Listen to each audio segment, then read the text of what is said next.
kota, pusat dari perekonomian dan aktivitas masyarakat, menjadikan peluang serta kesempatan untuk mengadu nasib. Dari tahun ke tahun, penduduk semakin bertumbuh memenuhi ruang-ruang perkotaan. Urbanisasi terjadi kian masif.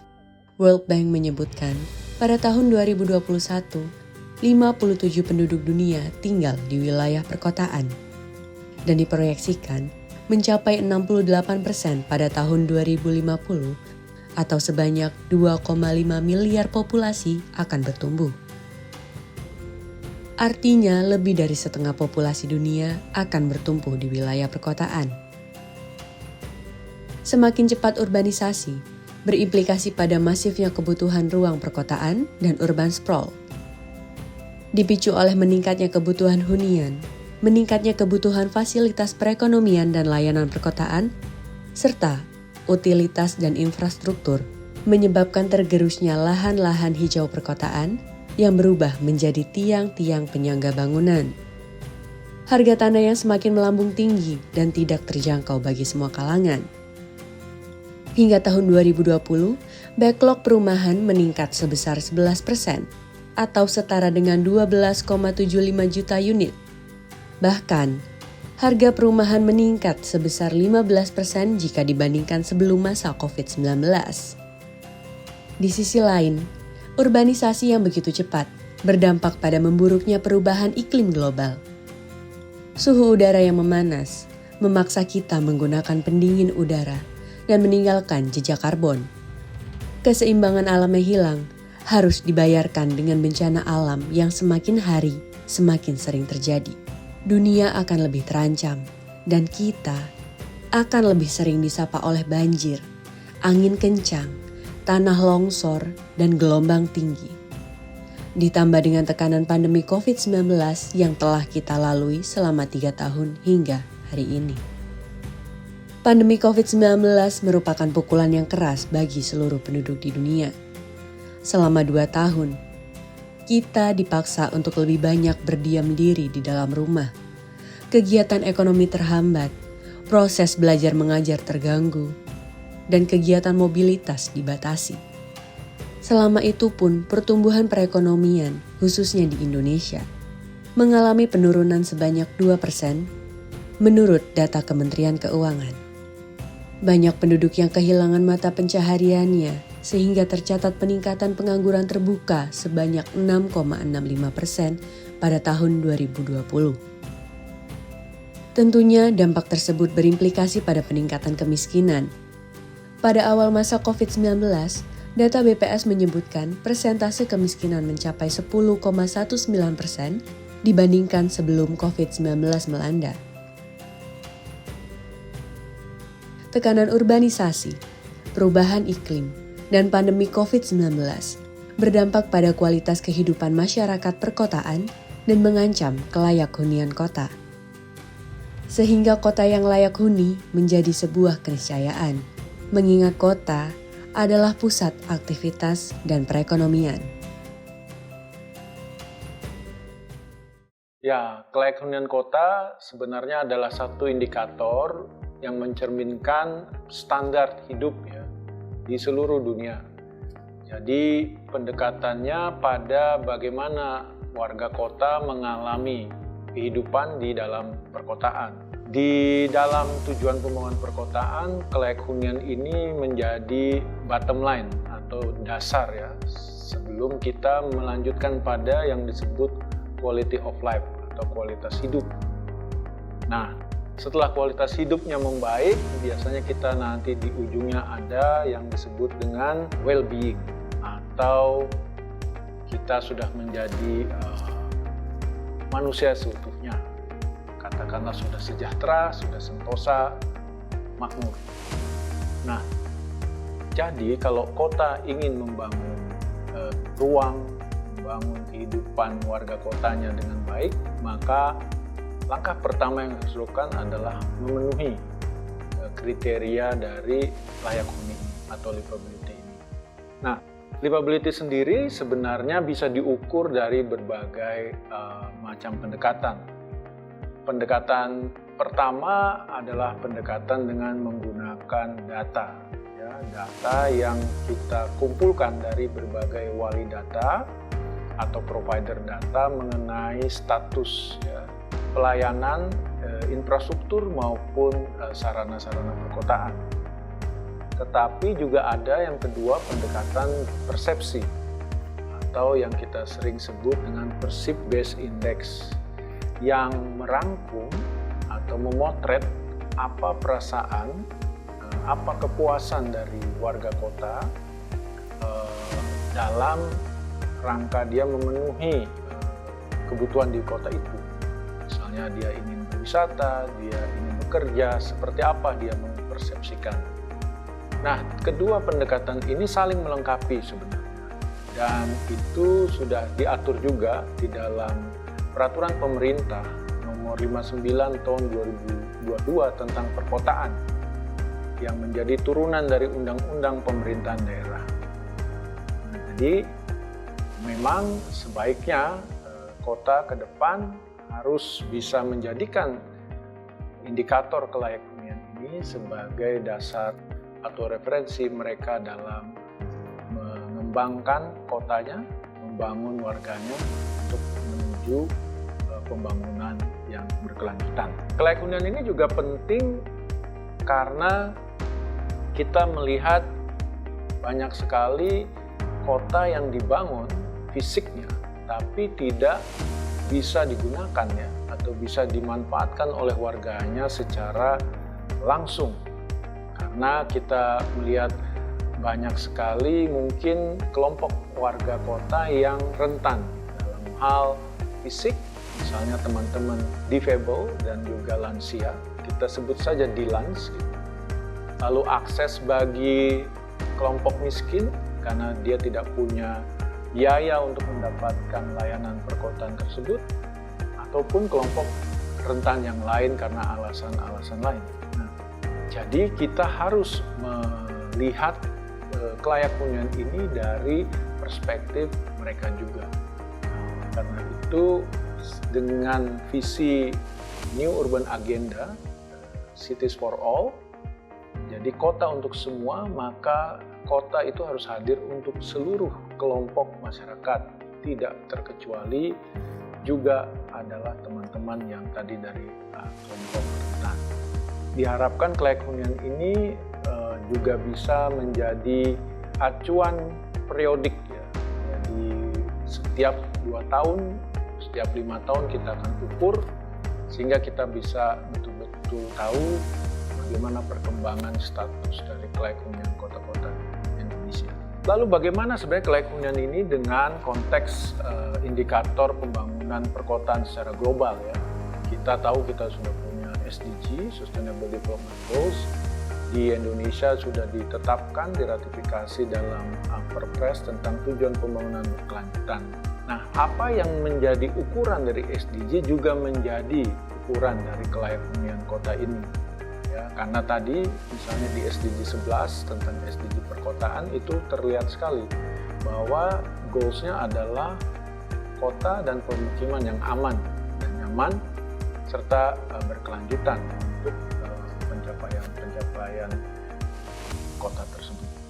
Di dunia juga banyak sebenarnya indikator lain ya yang lebih subjektif, misalnya juga happiness index, lalu juga ada mungkin yang pernah dengar tentang indeks kota berbasis HAM gitu ya, hak asasi manusia.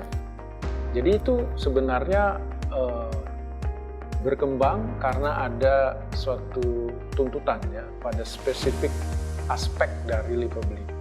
Tapi sebagai satu kerangka besar, livability ini bisa menaungi atau memayungi berbagai indikator spesifik tadi yang berkembang. Jadi tentu kita juga harus mendukung bagaimana para stakeholder perkotaan, masyarakat ingin mengukur juga pada hal-hal yang spesifik ya tentang bagaimana kehidupan perkotaan. Kita bahas satu-satu saja. Kalau dari skala permukiman, maka indikator yang paling bisa kita jadikan acuan adalah dari level individualnya dulu ya. Jadi bagaimana misalnya permukiman itu menjamin warga kota itu bisa belajar dengan baik, jadi di level pendidikan ya. Tapi sebelum pendidikan tentu mereka harus sehat dulu kan. Jadi bagaimana layanan kesehatan masuk ke sana. Tapi sebelum kesehatan, bahkan yang paling basic, mereka kenyang dulu nggak? Atau tidak kelaparan, cukup pangan, cukup gizi. Hal-hal yang individual ini yang harus bisa dipenuhi oleh permukiman itu. Akses di sini bukan hanya masalah jarak, tapi juga masalah kemampuan membeli atau affordability to buy ya dari layanan perkotaan tersebut. Nah, setelah di level individu ada pendidikan, mereka belajar, mereka dapat pendidikan, tentu level berikutnya adalah bisa bekerja atau berusaha. Nah, itu juga harus dijamin oleh kota, ya, oleh negara. Bagaimana mereka bisa menikmati gitu ya pendidikan mereka, dan kemudian mereka bisa mendapatkan kerja atau membuka usaha. Nah, setelah itu beres, baru kita ke level bagaimana mereka terpuaskan secara mentalitas atau spiritualitas. Mereka bisa beribadah dengan nyaman gitu ya, sesuai keyakinan masing-masing, dan mereka juga bisa berekreasi untuk healingnya mereka gitu ya, kalau zaman now healing gitu ya. Mereka bisa work-life balance, jadi nggak hanya kerja terus, tapi juga bisa mengisi waktu senggang mereka. Nah, itulah yang kita harapkan, bahwa dengan kelayak hunian itu, status yang kita harapkan itu dari level individualnya kita bisa serap. Nah, kalau ditanya sekarang, tentu kita tidak bisa berpuas diri ya, karena kita masih banyak aspek-aspek kelayak hunian yang belum bisa kita penuhi. Misalnya kita masih banyak warga miskin kota, kita juga masih banyak menemui drainase yang tersumbat sehingga banjir, kita juga masih banyak menemui orang susah cari kerja, susah berusaha gitu. Nah, walaupun dari proporsi itu semakin mengecil, tapi tetap masih ada.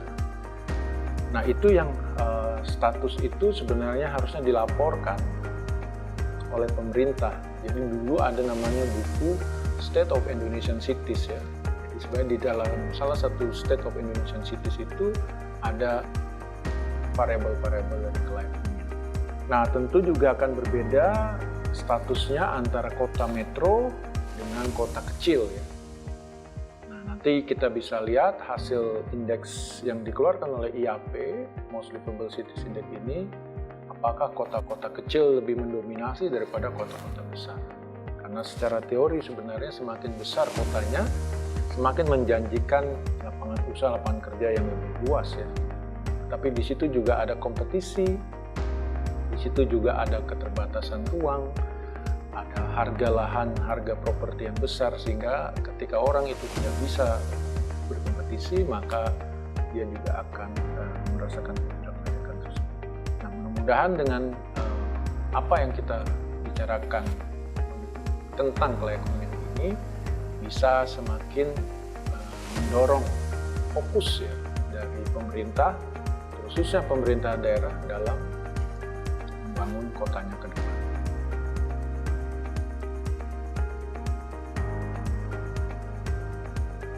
Ya, jadi kalau kita berbicara MLCI, mungkin kita kembali ke tahun 2008 ya. Ketika itu IAP ketuanya adalah Pak Iman Sudrajat dengan Sekjen Pak Bernardus Dinoputro, dan saya sebagai Direktur Eksekutif ketika itu. Ketika itu kita melihat bahwa dalam skala global sudah banyak ya indikator-indikator untuk mengukur kinerja kota.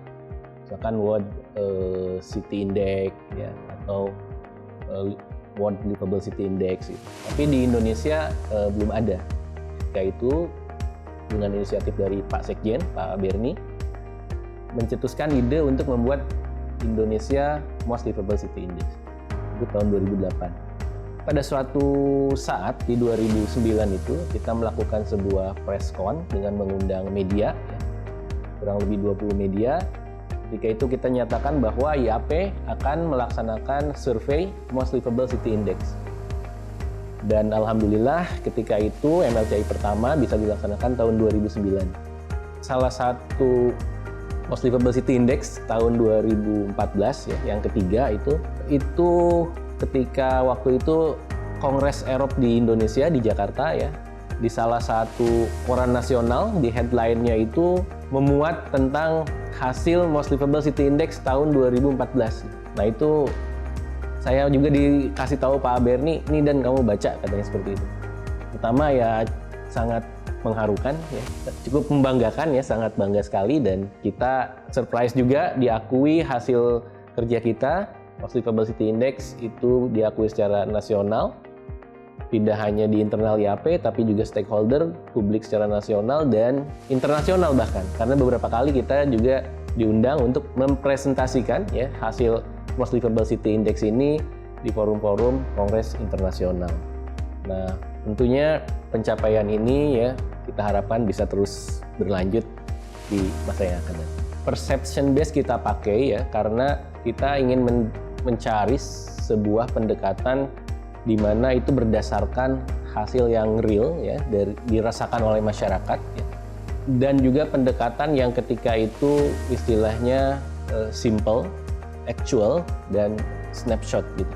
Jadi bukan sebuah riset yang harus kita bawa ke laboratorium, tapi ini adalah sebuah real kondisi dari sebuah kota yang mana nanti dari persepsi ini yang merupakan juga aspirasi ini dari masyarakat bisa menjadi masukan bagi pemerintah kota ya, pimpinan kota untuk memperbaiki dan mewujudkan apa yang diinginkan oleh masyarakat kota di kota tersebut begitu. Keunggulan berikutnya adalah bahwa MLCI ini merupakan satu-satunya survei mengenai indikator atau mengenai kualitas lingkungan kota ya yang ada di Indonesia untuk mengukur tingkat kepuasan warga terhadap kota tempat tinggalnya. Kita kembali ke tahun itu ya, 2008-2009, belum ada survei-survei atau survei sejenis yang untuk mengukur tingkat kepuasan warga kota. Berikutnya ya, MLCI menjadi referensi tunggal yang terpercaya dalam membahas isu kelayak hunian kota-kota di Indonesia.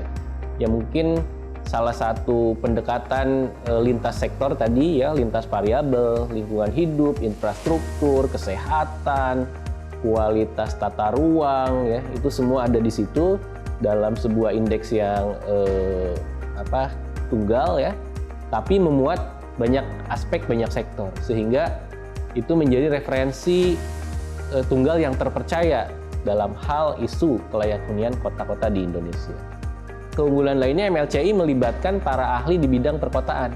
Ya, IAP sebagai rumahnya para ahli bidang pembangunan perkotaan, ya, para planners, tentunya sangat kompeten ya dalam hal untuk dilibatkan dalam indeks ini. Dan tentunya kita juga melibatkan expert-expert kita untuk melakukan analisis terhadap dalam proses pelaksanaan MLCI ini. Kemudian juga MLCI telah menjadi salah satu referensi para pembuat kebijakan dalam mengukur pembangunan perkotaan di Indonesia. Khususnya wali kota yang ada di Indonesia itu melihat, bercermin begitu, atau mengukur diri, salah satunya bisa menggunakan MLCI ini. Meskipun ada yang puas, ada yang tidak puas ya. Saya kira itu hal yang biasa saja. Meskipun memang sebetulnya kita tidak bermaksud untuk menilai, tapi hanya memberikan cerminan terhadap kualitas kota yang ada saat ini. Rata-rata indeksnya pun mengalami peningkatan. Ya. Kita lihat dari tahun 2009 itu berkisar rata-rata indeksnya itu 54,2, 2011 54,3, 2014 63,3, 2017 62,3, agak turun sedikit ya. Kemudian 2022 kisaran antara 61 sampai 75. Kita melihat tren kenaikan dari kualitas ya, indeks kualitas kota-kota kita. Ya, semoga ini mencerminkan bahwa kota kita juga mengalami peningkatan dalam real kualitasnya, tidak hanya dalam indeksnya saja gitu. MLCI 2022 ini juga diselenggarakan di 32 provinsi dan juga di 52 kota. Jumlah kota ini 2 kali lipat jika dibandingkan dengan MLCI sebelumnya. Survei juga melibatkan seluruh pengurus dan seluruh anggota IAP provinsi dari Aceh sampai Papua, dan juga kami mensurvei lebih dari 20.000 responden di 52 kota tersebut. Ada 28 indikator yang digunakan untuk menilai atau mengukur kelayak hunian kota dalam MLCI 2022 ini, mulai dari indikator keamanan kota, kemudian keselamatan kota, kemudian juga indikator basic services ya, seperti layanan air bersih, lalu juga telekomunikasi, kemudian juga layanan-layanan fasilitas publik seperti fasilitas pendidikan, kesehatan, ruang-ruang publik, lalu transportasi, serta taman-taman kota. Tidak hanya itu, sebetulnya juga indikator lainnya itu kita mengukur dari aspek ekonomi dan sosialnya, juga bagaimana masyarakat terlibat dalam proses dan juga perencanaan pembangunan kota. Dari hasil pengukuran, tim peneliti didapat bahwa indeks rata-rata nasional adalah 69 dari skala 100. Artinya masih ada gap 31 ya di situ. Dan dari hasil pengukuran juga kita bisa mendapatkan bahwa ada kira-kira 9 kota yang berada pada angka rata-rata atau 69. Lalu ada 25 kota yang berada di atas rata-rata, serta ada 18 kota yang berada di bawah rata-rata indeks. Beberapa kota yang memiliki nilai indeks di atas rata-rata 69 itu contohnya yang pertama kota Solo dengan nilai indeks 77 dari skala 100. Lalu contoh lainnya Jakarta juga termasuk kota dengan nilai indeks di atas rata-rata atau 71. Kemudian di Indonesia Timur ada kota Ambon, kemudian juga kota Gorontalo, lalu kota Manado yang memiliki nilai indeks di atas rata-rata. Sedangkan 9 kota yang memiliki nilai indeks sama dengan rata-rata nasional atau 69 ini contohnya seperti kota Jambi, kemudian juga kota Binjai, lalu di Jawa ada kota Tangerang, di Kalimantan ada kota Balikpapan, dan juga Jayapura di Indonesia Timur. Sedangkan 18 kota yang memiliki nilai indeks di bawah rata-rata nasional ini contohnya kota Palembang, Sumatera ya. Lalu juga di Jawa ini ada kota Sukabumi. Kemudian contoh lain juga Denpasar, ini memiliki nilai indeks di bawah rata-rata nasional atau hanya sebesar 67. Lalu juga kota Depok. Namun sebetulnya pada dasarnya nilai indeks ini tidak bisa dibandingkan satu sama lain antar kota, karena indeks ini dihasilkan dari persepsi warga kotanya. Artinya nilai-nilai ini mencerminkan seberapa gap dari angka 100, sehingga disitulah ruang-ruang perbaikan yang harus dilakukan di kota-kota tersebut. MLCI juga menghasilkan aspek-aspek ya, atau hal-hal apa yang sudah baik di kota-kota di Indonesia dan hal-hal apa yang harus diperbaiki. Jadi dari survei yang dilakukan di 52 kota, kita bisa mendapatkan bahwa layanan-layanan fasilitas ibadah, kemudian juga layanan fasilitas pendidikan, lalu penyediaan air bersih, layanan fasilitas kesehatan, dan kualitas jaringan telekomunikasi ini adalah aspek-aspek yang dipandang baik menurut warga kota, seperti itu. Tapi juga dari hasil survei kita bisa dapatkan hal-hal apa yang krusial yang harus dibenahi di kota-kota di Indonesia, yaitu yang pertama aspek ekonominya. Artinya di sini biaya hidup, kemudian juga kemudahan mendapatkan lapangan kerja itu menjadi satu aspek yang menurut warga kota ini sulit ya untuk mendapatkan pekerjaan, kemudian biaya hidup yang terlalu tinggi. Lalu juga menurut warga kota kualitas penataan pedagang kaki lima di kota-kota itu juga dipandang buruk. Lalu kualitas fasilitas pejalan kaki itu juga aspek yang menurut warga kota harus dibenahi. Lalu ternyata warga kota juga memandang bahwa event-event seni dan budaya di kota itu jarang dilakukan, sehingga mereka jarang menikmati event seni budaya. Dan yang terakhir, aspek yang menurut warga kota harus dibenahi adalah pelibatan atau partisipasi warga melalui penyebaran informasi pembangunan kepada masyarakat kota seperti itu. Kami juga mendapatkan 5 isu yang krusial dalam pembangunan kota yang menurut warga ini harus dibenahi. Yang pertama adalah persoalan angkutan umum. Karena di sini warga kota berpandangan bahwa kota-kota kita ini angkutan umumnya tidak bisa diandalkan, sehingga mereka cenderung menggunakan kendaraan pribadi atau ojek-ojek online seperti itu. Kemudian yang kedua, menurut hasil survei, warga kota ini merasa jarang dilibatkan dalam musrenbang dan juga jarang mendapatkan sosialisasi program pembangunan kotanya dari pemerintah. Kemudian juga event-event festival seni budaya itu juga dipandang kurang di kota-kota. Serta yang juga penting adalah harga rumah yang mereka pandang ini tidak terjangkau, terlalu mahal. Ini 5 isu yang krusial yang menurut hasil survei ini kami dapatkan. Jadi kesimpulannya, Most Livable Index IAP bukan pemeringkatan atau meranking kota-kota di Indonesia, tetapi menggambarkan kepuasan masyarakat atau warga kota terhadap kotanya sendiri. Dan itu dapat menjadi refleksi atau referensi kota-kota dalam menyusun program-program prioritas ke depan. Dan MLC IAP akan kembali di tahun 2024. Sampai ketemu di tahun 2024. Salam IAP.